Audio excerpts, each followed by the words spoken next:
Hi, this is Professor Fernandez. We are going to be working on class notes A in lesson 8 here.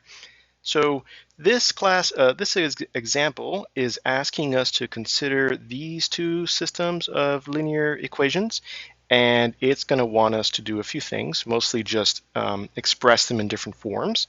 So here's the first part. Put them into matrix form and identify the three matrices that result, and those three are A, X, and B, and then verify that the product AX of A times X indeed yields the left-hand sides of the original system. All right, so we have a few things to do. We're going to get started with the first one over here and the first part of what we want to do. So we're going to go with I and then part A. So first thing I want to do is put the system into matrix form. Based on the part of the notes that is preceding this example, we can just look at the coefficients, and I'm going to circle them or put them in red here, the coefficients of the variables on the left-hand side, and that becomes our A matrix. That's literally the coefficient matrix, 2, -1, -1. And then we have that multiplied by the vector. In this case, the vector is the matrix of unknowns, so that's x, y, z. Remember, a vector in this course and in many other treatments of linear algebra is an n by 1 matrix. So this is a matrix with 3 rows and only 1 column. So that's a vector. And then the right-hand side, so we'll put that in green over here. So the right-hand side is, they're the values of the linear equations put into a vector. So that's 2, 1. Okay. So that's our answer for A here, where we wanted to put this into matrix form. We've identified the three different matrices. This is A, this is X, and this right-hand side is B. Okay, and then what else do we want to do? We want to verify, part B here, verify that the product of the A and X matrices indeed yields the left-hand side of the original system. So I'm going to go here, 1, -2, 1, 2, -1, -1, multiply this by x, y, z, and then this is really just to review how we do this matrix multiplication. So I'm going to scroll up a little bit to indicate where that definition is. So it's right here. This is the definition that we're going to be looking at. And what does this say? This says that if you have a matrix that has size m by n, so number of rows is m, number of columns is n, and you multiply it by a vector that has size n by 1, same number of columns, same number of rows as the number of columns of A, then the product looks like this. So then how do we make sense of this? Well, notice what's going on. So you take the first row of the matrix and you multiply it by the vector components. So A11 gets multiplied by x1, that gives you this term. And then you just go down the row to the next one and then down the column. And these two multiply to give you that term. And then you just keep adding the result until you get to the last pair that gets multiplied together, giving you this last component. So notice, just visually that the sum over here, these two numbers always match up, right? That's one of the reasons why I say down here, in order for the matrix multiplication AX to be defined, we need that the number of columns of A be the same as the number of rows of X. So that is an implicit requirement here, not one that we're making too much of a fuss about in the definition, but certainly is required for that operation. Okay, so let's go back down here to where we were doing this example and take a look at this. And I'm actually going to see if I can move things around a little bit to make myself give myself a bit more space. So let's do that.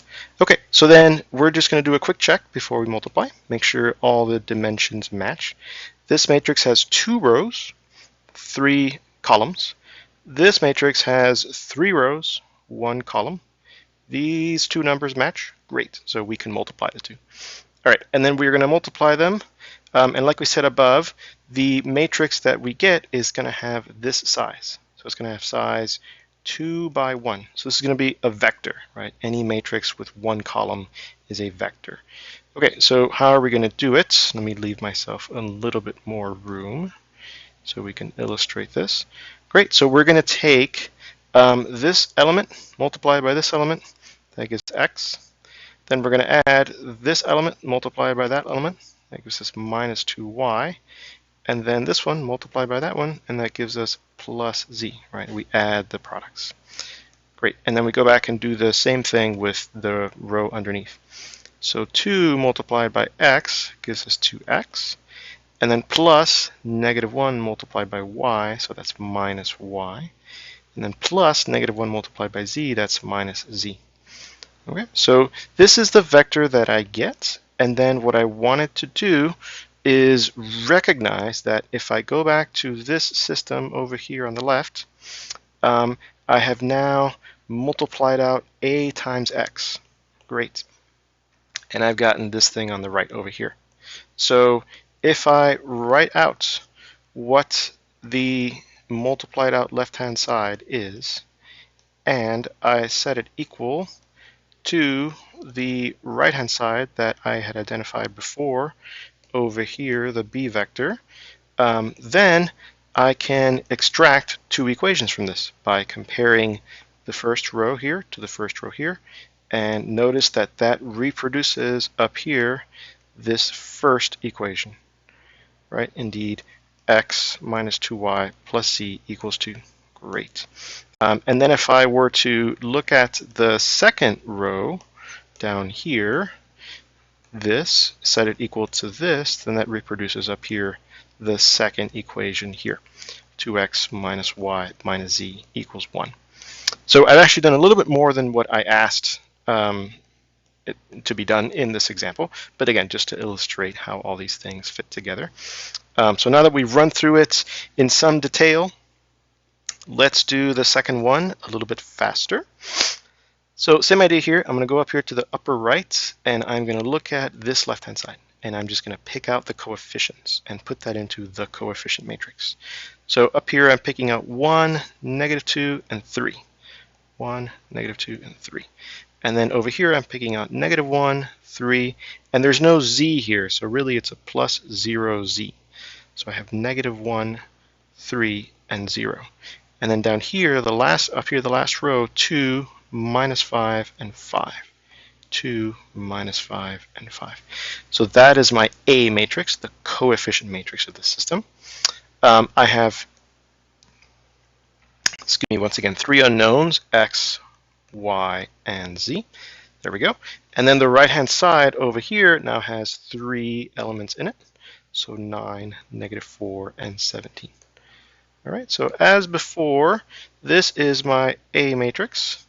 This is my x vector, and this is my b vector. So I've identified those. And then I'm going to go over here and look at this product and work this out. So again, we'll do a quick little check. This is a 3 by 3 matrix multiplying a 3 by 1 matrix. Great, so these inner numbers match, so we can carry out the multiplication. And I'm going to obtain a matrix that has this size, 3 by 1, that's a vector. So I'm going to do that down here. So I know I can do the product and I get a vector. And then we will follow the same rules that we did before. So I'm going to multiply this first row by the column xyz. So I'm going to get 1 times x minus 2 times y plus 3 times z. Great. And then I'm going to come back up here, and I erased what I think was a 3. Scroll back up and make sure, yes. And then I'm going to multiply this second row by the column. Great. So let's see what we get there. So we get negative 1 times x, so that's minus x, plus 3 times y, so that's plus 3y, plus 0 times z, so there's no z. Great. And then I will do this last row times the unknown quantities, and I get 2 times x, so that's 2x, minus 5 times y, so minus 5y, and then plus 5 times z, so plus 5z. And then if I bring down this b vector here, I have 9, negative 4, 17. So if I went ahead and I compared each row of this result, then that would get me back to this system up here that we started from up here. Okay. All right, so that's just a quick little tour, illustration of how you multiply a matrix by a vector, and then how you start with a linear system, right, and put it into matrix form over here and over here.